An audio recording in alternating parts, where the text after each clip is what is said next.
All right, this is MC Allison. I'm with Vijay R Nathan, and I met this guy through work, 2009. And before I got the position, I actually went there, and I was like, okay, this guy seems pretty cool. But I was there for like 2 minutes. But I remember my first day, we got there at the same time, and there's a dirty diaper in front of the library. And I was like, oh shit, but VJ like just picked it up and threw it in the trash. And I thought that was like, all right, this guy's okay. So basically, you got a lot going on right now. You got a show coming up in March, a one-man show. You return to Radio Free Brooklyn. You got like a screenplay going. You got your poems. So do you want to just start with like saying what you got going on currently? Yeah, on Easter actually turned out. I had the Monsoon Warrior premiering in the Vino Theater in Brooklyn, so it's gonna be exciting. So in the afternoon, so you all can go to church and then come to see the show. Yeah, so that's good. What maybe talk about Radio Free Brooklyn, because you did that for like 5 years and now you're back. Yeah, I started in 2017 November. It'll be like 17th was the first premiere of the Truth to Power show, and we were doing pre-record for a little while where I was meeting guests, mostly my friends. I was meeting people who had done something, published, or had some kind of achievement that they wanted to talk about. And then I went live for like 4 years. And then in 2022, I discontinued the show because I was doing my second master's and I had an internship requirement. But then after I completed the master's, I decided to return to the Truth to Power show. And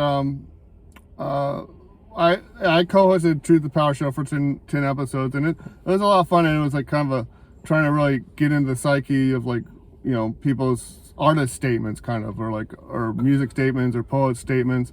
So you want to talk a little bit about the vision for each show, and is that going to change now that you started back? Yeah, I got a lot of input from Scott Raven, who was on the show or co-hosting the show for a little while, and he wanted to see the show interviewing everyday people, yeah, and helping them find their truth, as kind of like, I call the show a soapbox therapy show.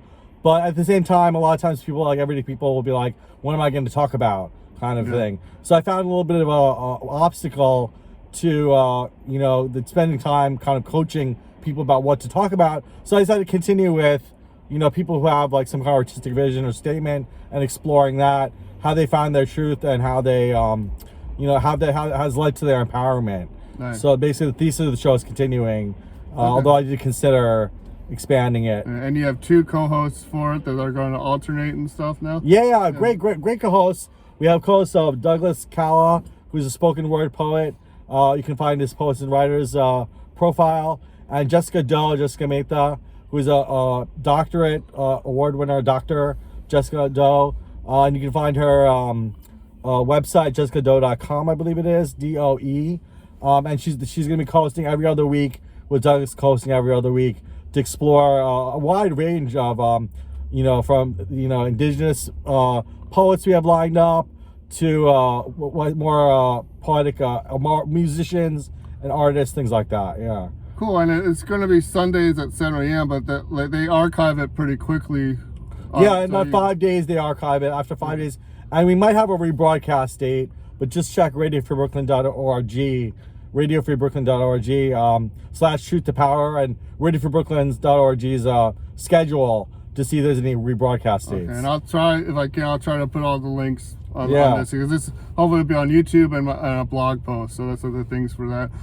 We're about to do comedy. I've done comedy twice. It's both been with VJ. The first time was like 2017 or 18, and then we did one a few weeks ago. So maybe talk a little about comedy and why you like it and why you want to pursue it. Yeah, when I first started as a librarian, I was going for the supervisor position, and when I got the supervisor position, I found myself kind of struggling to do presentations and talk to people. So like being a supervisor is slightly different than being a librarian. So I was like, I did improv to help get in touch with my inner voice. And when I did improv, I found truth in comedy, and then I found stand-up and storytelling, and that brought me back to stand-up. So it's been a really great experience to find truth in comedy. Great. And we're going tonight, and we're hoping to do this like once a month if anyone wants to join us in the New York City area. I guess a lot of your poems, like Celebrity Seva, Sadhana. Sadhana, yeah. Like you take like kind of like pop culture, Western pop culture, and you kind of entwine it with traditional Buddhist stuff. And actually, I think you said you were raised Hindu, but you changed to Buddhism. So maybe just explain a little about that and like your take on it, and like what you would like principles you ignore and principles you take to heart. You know. Yeah, I think a lot of times the cultural trappings of these religions, I kind of ignore because like I have been trained under Western Buddhism.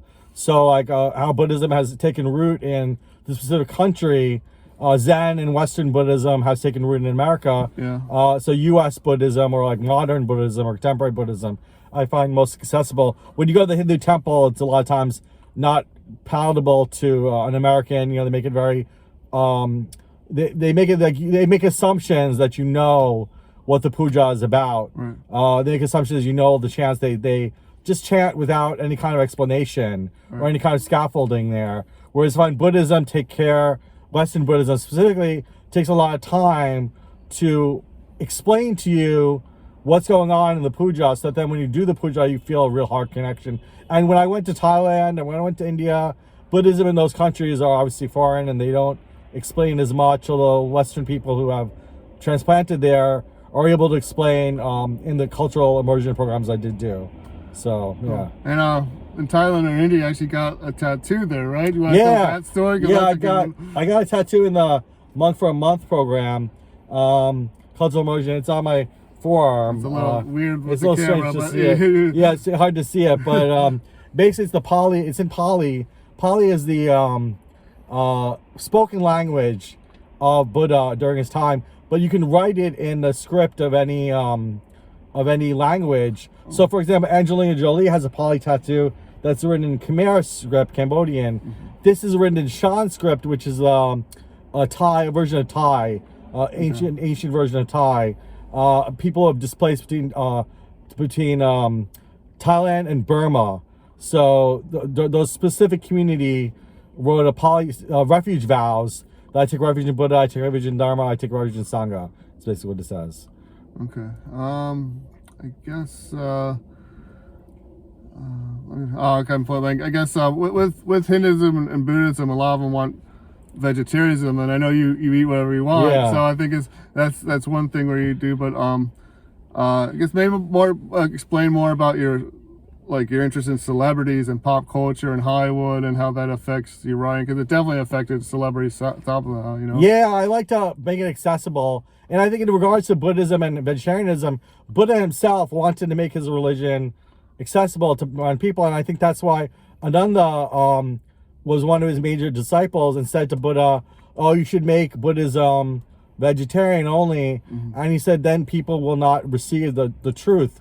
They'll push away. Because Jainism is a religion in India where it's very extreme religious veganism, and you have to extreme practices about sacred practices around animal rights, and Buddhism felt the middle way was the best, that we want to set our intention. So when it comes to making my message accessible, I try to be a little bit more lowbrow. Okay. I try to be a little bit less highbrow or less scholarly. I try to go a little lowbrow, so then I'm able to be more least common denominator. More people will be attracted to listening and see the dichotomy between the highbrow and the lowbrow. Have you read American Pastoral by Phil Roth? No, but I've heard a little bit about he has these kind of things. Tell me out. One of the characters, one of the, basically, I don't want to spoil the thing, but the daughter that's kind of vanished from the parent for a while. I won't say why, but she's into Jainism, and it's and the scene is she's they found her in this room, and she doesn't want to hurt flies and stuff. Yeah, so it's very extreme practices. Yeah. They'll wear a little blinder in their mouth so then no insects go in. Yeah. And they'll sweep the floor for any ants. It gets very extreme, almost to the point of too much, you know? Yeah. So what pushes you creatively? Does it just, you have goals you want in mind, or things that you want to just Yeah, I think definitely the soapbox therapy thing kind of captures it, because it's when I learn things in my therapeutic process and my own psychological process, then I want to keep perpetuating, keep solidifying it. Yeah. So I try to make that into a little bit of a soapbox. But I think a lot of people do. Yeah. When they have a realization, they want to propagate it and have other people realize it as well. So it's a little bit of that. Proselytization is always a part of realization, you know? Yeah, cool. Yeah. And yeah, we're at 10 minutes, so maybe we can wrap up. That's yeah. good. Okay. Yeah. All right. Well, thanks for watching, and all right. Good luck with everything, VJ. Thank you.